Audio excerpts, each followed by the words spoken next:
Welcome to Beers with Rich. I'm Rich, editor of Under the Radar Report. Happy New Year! Happy New Year.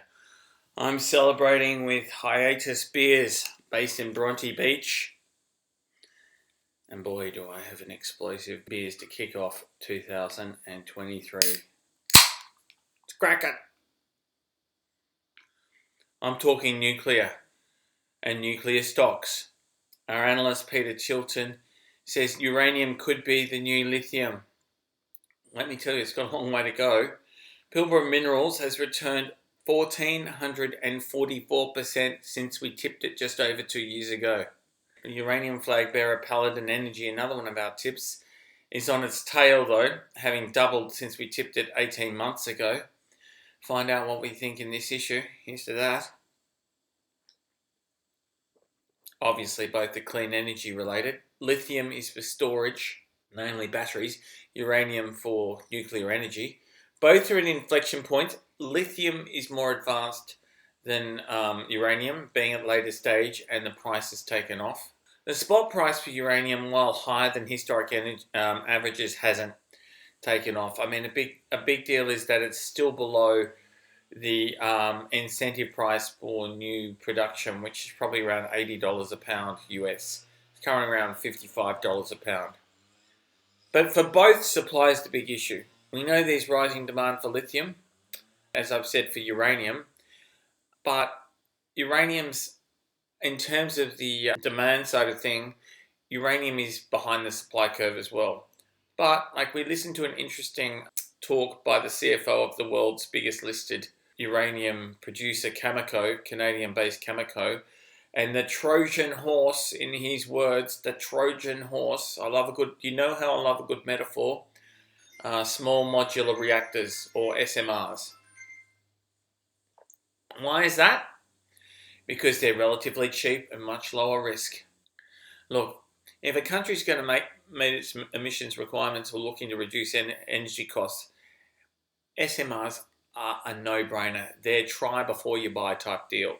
You know, if it works, they'll be in the market for that Homer Simpson style nuclear power plant. The mitigating factor, I guess, is that Cameco, the one that I mentioned before, has some mothballed mines, which represent a great deal of capacity yet to be unleashed.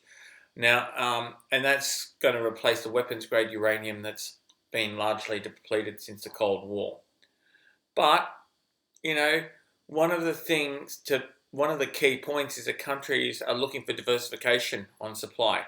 They're looking to reduce risk, and they're looking to be independent of Russia. And this was the point made by Boss Energy, which is also another one we mention in our reports.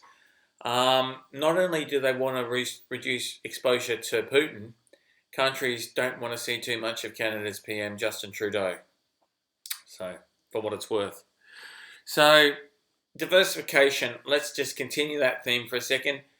Lithium stocks are what you want. Uranium stocks are what you want in your portfolio.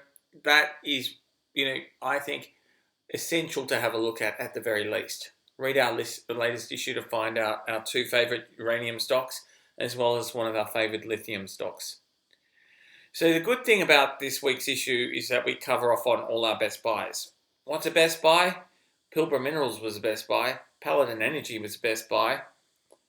Karoon Energy was a best buy. And they've done well, and we still like them. So basically, we're looking for stocks that have good qualities, like customers and compounding return on equity. That's where you make your big money. But of course, the key thing in investing is the price you pay. You don't want to pay too much, and that's where we come in. What's coming up? Another sip of this Hiatus Beers Pacific Ale. We've got that massive data dump that is reporting season coming up. Before that heats up, we've got a special treat, small cap dividend portfolio, and we interview a fixed interest fund manager. So there's all sorts of stuff going on. Blue chip value portfolio analysis, favorite blue chips, all sorts of stuff going on. We're back on the 2023 bandwagon. Cheers, and I'll see you next week.